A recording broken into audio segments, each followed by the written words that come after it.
The episode centers on the aftermath of Captain Metcalfe's vicious attack, in which numerous villagers were slain by nail-loaded cannons, including Vi, who lost his life defending a kid.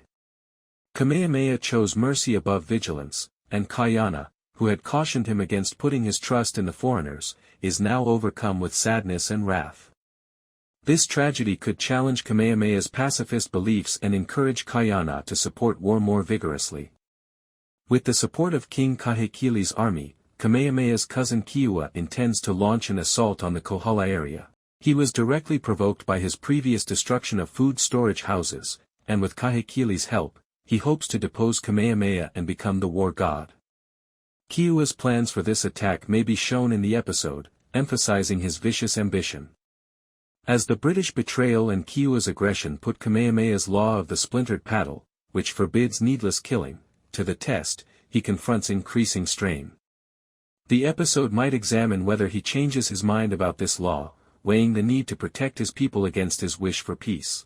As Kamehameha's prudence and Kayana's demand for immediate action collide, tensions within his council, especially with Kayana, could worsen. Kamehameha's wife, Kahumanu, is more in line with Kayana because she thinks his practicality is essential to fending off outside dangers. She conceals her infertility from Kamehameha, which causes her emotional stress and may have an impact on her political decisions. As she balances her job as Kamehameha's counselor with her allegiance to Kayana, her standing in the council can change. The title of the episode implies that it will center on this culturally significant site, which could serve as the scene of a crucial conflict or spiritual awakening. Such groves are considered sacred in Hawaiian culture, associated with ancestral spirits or deities, and may represent the stakes involved in defending the island's customs from both internal and external assaults. The persistent colonial dangers are indicated by Captain Metcalfe's refusal to leave Hawaii. The episode might show more British aggressiveness or Kayana's attempts to organize opposition by using his understanding of foreign strategies.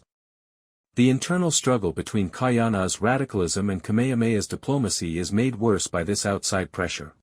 Sadly, it turns out that, the Day of Spilled Brains, was a threat.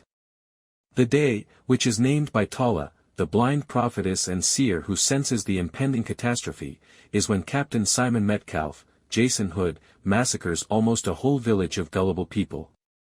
Metcalfe is seeking mindless retribution after Chief Kamehameha politely but firmly rejected his offer of trade, and Kayana threatened his soldiers in the middle of the night until Kamehameha called him off. He just picks the closest berth, loads nail bombs into his guns, and fires. It appears that Kamehameha had good reason to spare the men. Wouldn't it be preferable for the reputation of Hawaiians to be one of friendliness and hospitality, but with a hint of ferocity? No, Kayana responds. That won't matter. Now is the moment to act. Kayana's counsel causes conflict even within his own family.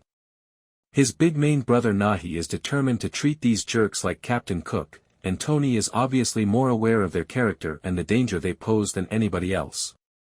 These are the men that attempt to intervene on their own by sneaking onto Metcalfe's ship. They've been ratted out, though. Not by Namek, the brother who, while in exile, developed an emotional bond with Kayana's wife Kupuohi and has been aloof ever since. By Kupuohi herself. Why would Kayana's own wife take the chance of snagging him in that way? She shares Namek's belief in Kamehameha's accommodative methods, which contributes to this. However, she also believes she has no other options because of her marriage. He would have once heeded her advice and taken appropriate action. However, that is no longer the case, and not only because his experience in the land of men who wear pants has altered his preferences for below-the-waist coverage. The reason for this is that he appears more receptive to Kamehameha's wife, Kahumanu, than to his own. Kahumanu is one of the war hawks in the chief's council, although being limited by her submissive role. She is keen to get ready for fight against the foes that surround them, from Maui to Hawaii and Oahu to the Paleskins realm. She therefore sympathizes with Kayana's "the best defense is a good offense" philosophy more than Kupuohi does. But because of their relationship, she feels a particular sympathy for Kayana. Kahumanu tells Kayana, who was taught by their castaway John Young, how white people receive their queens in a rapturously beautiful, even sensual scenario.